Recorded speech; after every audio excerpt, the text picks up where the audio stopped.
At the graduation assembly, I was announced as the valedictorian, with a guaranteed spot at Princeton. But just then, a woman dripping in designer clothes stood up.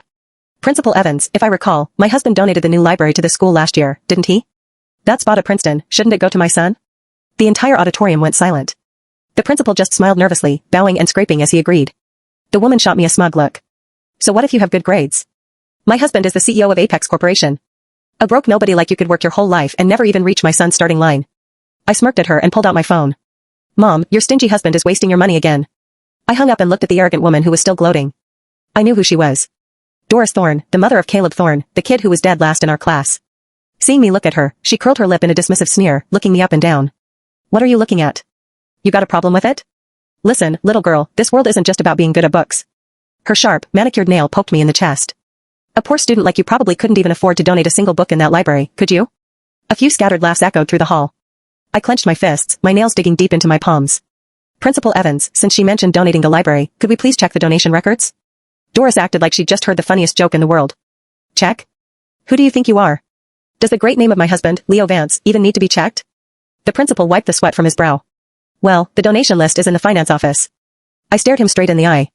If I'm not mistaken, school policy requires all major donations to be publicly listed for at least 2 years. The auditorium slowly fell silent.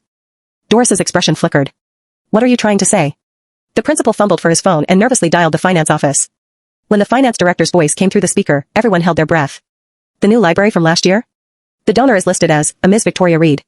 In the dead silence that followed, all the color drained from Doris Thorne's face. She snatched the principal's phone. Impossible. It was my husband. The finance director's voice continued. Our system shows that a Mr. Leo Vance did participate in the donation drive, but the amount was $10,000. The auditorium exploded. $10,000 versus an entire building. The difference was staggering. Doris's hands began to shake. There must be a mistake. That can't be right. My husband told me his company donated the whole building. Suddenly, her face changed. I know. This Reed person must be one of his employees. She must have secretly changed my husband's name to her own. Watching her frantic act, I couldn't help but laugh out loud. My mother, Victoria Reed, is the real power behind Apex Corporation. My father is just a trophy husband with the title of CEO who loves to show off. For years, my mom had turned a blind eye to his posturing. I never thought he'd find another woman on the side, let alone have a son who was my age. And now, they were trying to ruin the proudest moment of my life. I suppressed the rage building inside me and looked calmly at the principal. Since the donor wasn't Caleb Thorne's father, I believe the spot at Princeton is still mine, right? The principal wiped his forehead, but before he could speak, Doris slammed her hand on a table and shrieked. The building was definitely donated by my husband. You just wait, I'll call him right now. She dialed a number. A familiar man's voice came from the other end. Honey, what's up? I'm in a meeting. Doris put him on speaker, her voice sickeningly sweet. Honey, I'm at the school today.